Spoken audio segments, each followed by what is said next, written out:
শুভ সকাল।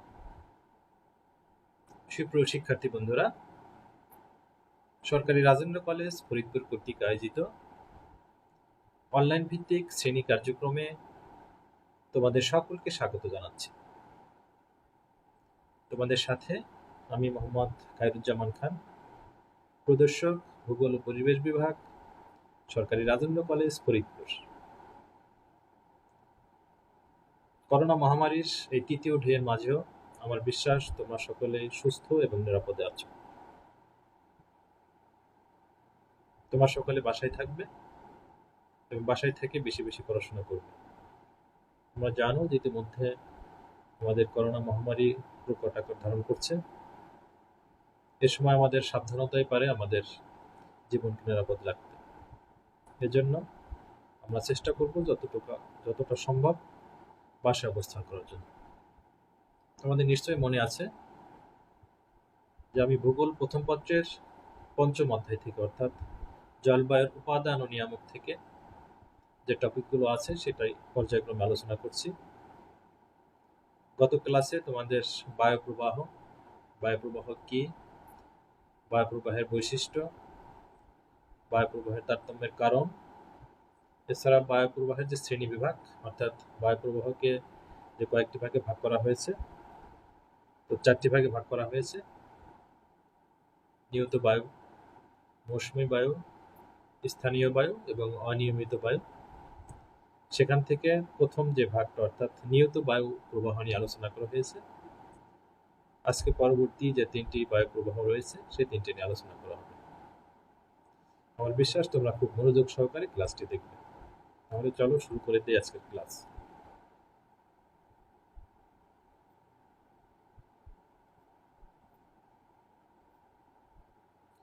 আজকের পাঠের শিক্ষণফল বায়ু প্রবাহের শ্রেণী বিভাগ থেকে মৌসুমী বায়ু, স্থানীয় বায়ু এবং অনিয়মিত বায়ু প্রবাহ বর্ণনা করতে পারবে।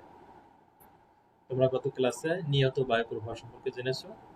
আজকে বায়ু প্রবাহের যে শ্রেণী বিভাগ সেখান থেকে মৌসুমী বায়ু, স্থানীয় বায়ু এবং অনিয়মিত যে বায়ু প্রবাহ সেগুলো তোমরা বর্ণনা করতে পারবে।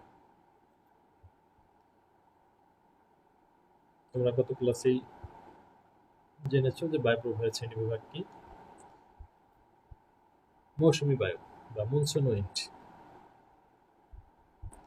আরবি মৌসুম শব্দের থেকে মৌসুমী শব্দের উৎপত্তি। আরবি যে মৌসুম শব্দ, সে মৌসুম থেকে মৌসুমী শব্দের উৎপত্তি। মৌসুম শব্দের অর্থ হলো ঋতু। ঋতুর পরিবর্তনের সাথে সাথে এই বায়ুর দিক পরিবর্তন হয় বলে একে মৌসুমী বায়ু বলা হয়। দক্ষিণ এশিয়ায় যে বায়ু প্রবাহ 6 মাস উত্তর পূর্ব দিক থেকে এবং পরবর্তী 6 মাস দক্ষিণ পশ্চিম দিক থেকে প্রবাহিত হয়, সেই বায়ু প্রবাহকে বোঝানোর জন্য এই শব্দ প্রথম ব্যবহৃত হয়। তবে বর্তমানে শীত ও গ্রীষ্মকালের সম্পূর্ণ বিপরীতমুখী বায়ু প্রবাহকে মৌসুমী বায়ু বলা যেতে পারে। মৌসুমী বায়ু প্রধানত দক্ষিণ পূর্ব এশিয়ায় দেখা যায়। মৌসুমী বায়ু প্রধানত দক্ষিণ পূর্ব এশিয়ায় দেখা যায়। মৌসুমী বায়ু সৃষ্টির প্রধান কারণ হচ্ছে তাপমাত্রার তারতম্য। আর এই তাপমাত্রার ভিন্নতার কারণেই মৌসুমী বায়ুকে 2 ভাগে ভাগ করা যায়। তার একটি হলো গ্রীষ্মকালীন মৌসুমী বায়ু এবং অপরটি হলো শীতকালীন মৌসুমী বায়ু। গ্রীষ্মকালীন মৌসুমী বায়ু হলো গ্রীষ্মকালে সূর্য নিরক্ষরেখায় অবস্থান করায় দক্ষিণ পূর্ব এশিয়ার স্থলভাগ জলভাগের তুলনায় বেশি উত্তপ্ত হয়ে পড়ে। গ্রীষ্মকালে সূর্য নিরক্ষরেখায় অবস্থান করায় দক্ষিণ পূর্ব এশিয়ার স্থলভাগ জলভাগের তুলনায় বেশি উত্তপ্ত হয়ে পড়ে। এই সময় বায়ু উষ্ণ ও হালকা হয়ে উপরে উঠে যায়। উত্তপ্ত হওয়ার কারণে এই সময় বায়ু উষ্ণ ও হালকা হয়ে উপরে উঠে যায়, ফলে এই অঞ্চলে নিম্নচাপের সৃষ্টি হয়। এই কারণে গ্রীষ্মকালে সমুদ্র থেকে এশিয়ার স্থলভাগের দিকে জলীয় বাষ্পপূর্ণ বায়ু আস্তে আস্তে প্রবাহিত হয়। এই বায়ুকে উত্তর গোলার্ধে গ্রীষ্মকালীন মৌসুমী বায়ু বলে। ফ্যারাডের যে সূত্র, সেই সূত্র অনুসারে এই বায়ু উত্তর গোলার্ধে ডান দিকে বেঁকে এবং দক্ষিণ গোলার্ধে বাম দিকে বেঁকে প্রবাহিত হয়।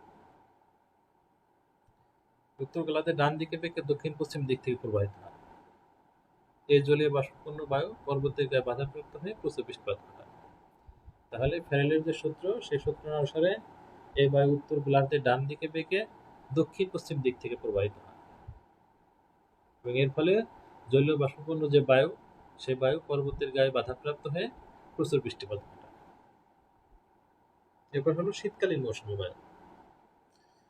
শীতকালে সূর্য মকর ক্রান্তির উপর অবস্থান করে বলে উত্তর গোলার্ধের স্থলভাগ সমূহ জলভাগের তুলনায় অধিক শীতল হয়ে পড়ে। তো গ্রীষ্মকালে হলো স্থলভাগ জলভাগের তুলনায় বেশি উত্তপ্ত হয়ে পড়ে, আর শীতকালীন মৌসুমী বায়ু মকর ক্রান্তির উপর অবস্থান করে বলে উত্তর গোলার্ধের স্থলভাগ সমূহ জলভাগের তুলনায় অধিক শীতল হয়ে পড়ে।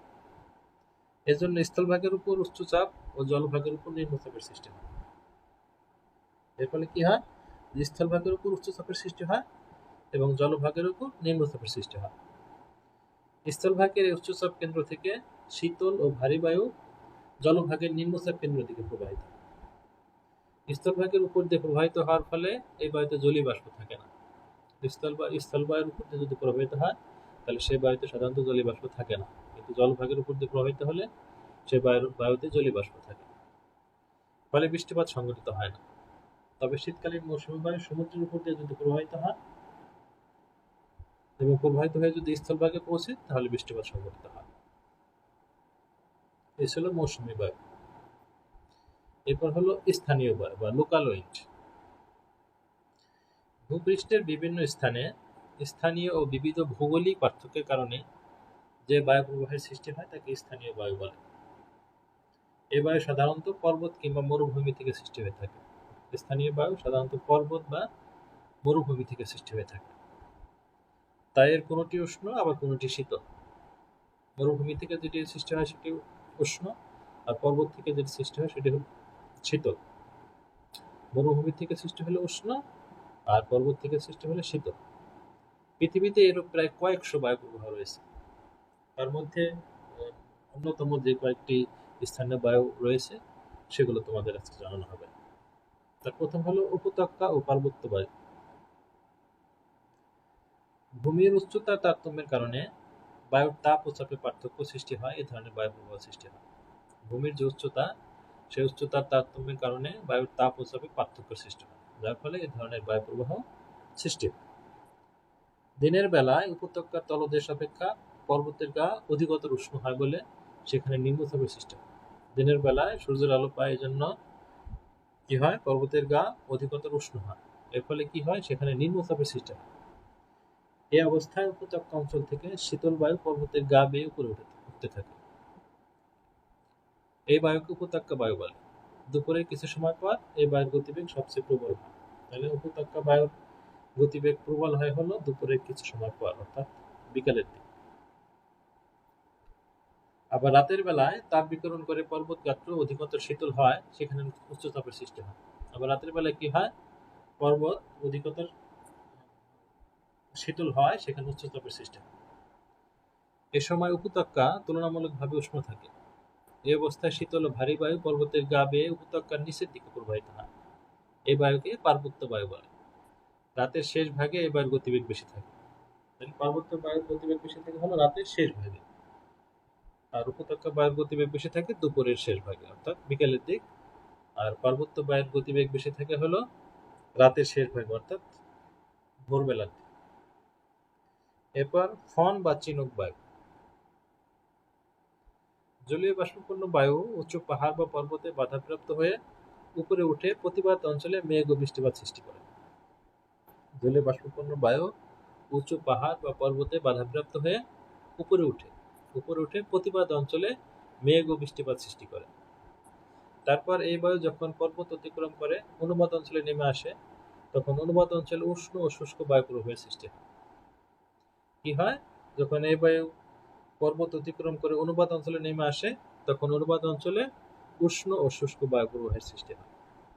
এই বায়ু উপকূলীয় পর্বতের অনুবাদ অঞ্চলের চিনুক এবং ইউরোপের আল্পস পর্বতের অনুবাদ অঞ্চলে ফন নামে পরিচিত।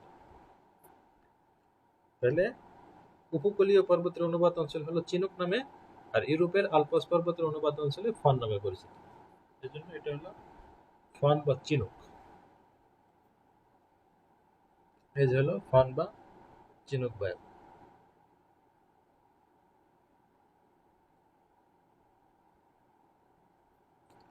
এরপর হলো অভিকর্ষ বায়ু। পৃথিবীর সকল বরফাচ্ছাদিত উঁচু উপকূল অঞ্চলে শীতল ও ভারু বায়ু নিজের ভারী স্থলভাগ থেকে সমুদ্রের দিকে প্রবাহিত হয়। পৃথিবীর সকল যেখানে বরফ আচ্ছাদিত পাহাড়, সেখানে উচ্চ উপকূল অঞ্চলে শীতল ও ভারী বায়ু নিজের ভারী স্থলভাগ থেকে সমুদ্রের দিকে প্রবাহিত হয়। এই ধরনের বায়ু প্রবাহকে অভিকর্ষ বায়ু বলে। গ্রিনল্যান্ড ও অ্যান্টার্কটিকার উপকূল অঞ্চলে এ ধরনের বায়ু নিয়মিত প্রবাহিত হয়। এই যেখানে বরফ আচ্ছাদিত অঞ্চল থেকে আস্তে আস্তে সমুদ্রের দিকে প্রবাহিত হচ্ছে, এটা হলো অভিকর্ষ বায়ু। এরপর হলো কালবৈশাখী। গ্রীষ্মকালে বাংলাদেশে এবং ভারতের পশ্চিমবঙ্গ ও আসামে সাধারণত বিকেল বেলায় বজ্র বিদ্যুৎ সহ ঝড় বৃষ্টি হয়। বাংলাদেশে বৈশাখ মাসে উত্তর পশ্চিম দিক হতে ঝড় আসে বলে একে কালবৈশাখী ঝড় বলে। এরপর হলো সমুদ্র ও স্থলবায়ু। দিবাভাগে সূর্য স্থলভাগে বেশি কিরণ দেয় বলে সেখানে নিম্নচাপের সৃষ্টি হয়। দিনের বেলায় সূর্য স্থলভাগে বেশি কিরণ দেয়, এই জন্য সেখানে নিম্নচাপের সৃষ্টি হয়। কিন্তু জলভাগ সে তুলনায় উত্তপ্ত হয় না বলে সেখানকার বায়ু উচ্চচাপযুক্ত হয়। স্থলভাগ যে পরিমাণ কিরণ পায়, অর্থাৎ কিরণ পাওয়ার ফলে যে নিম্নচাপের সৃষ্টি হয়, আর অন্যদিকে জলভাগ সে তুলনায় উত্তপ্ত হয় না বলে সেখানকার বায়ু উচ্চচাপযুক্ত হয়। ফলে তখন জলভাগ হতে স্থলভাগের দিকে যে বায়ু প্রবাহিত হয় তাকে সমুদ্র বায়ু বলে।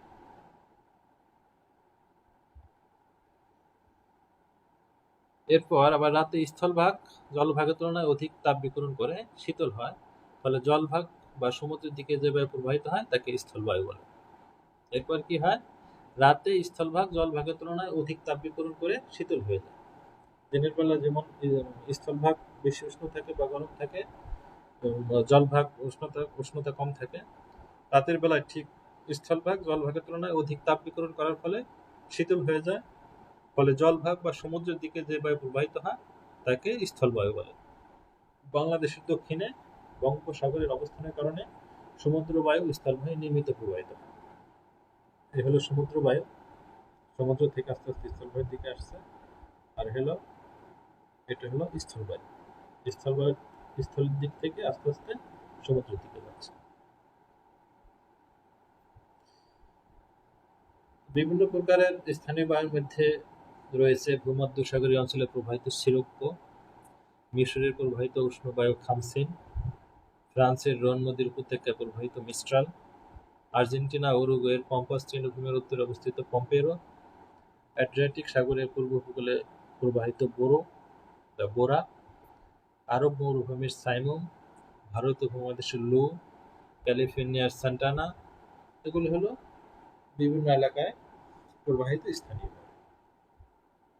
এখানে তোমরা চিত্রে বিভিন্ন এলাকায় প্রবাহিত স্থানীয় বায়ু দেখতে পাচ্ছ।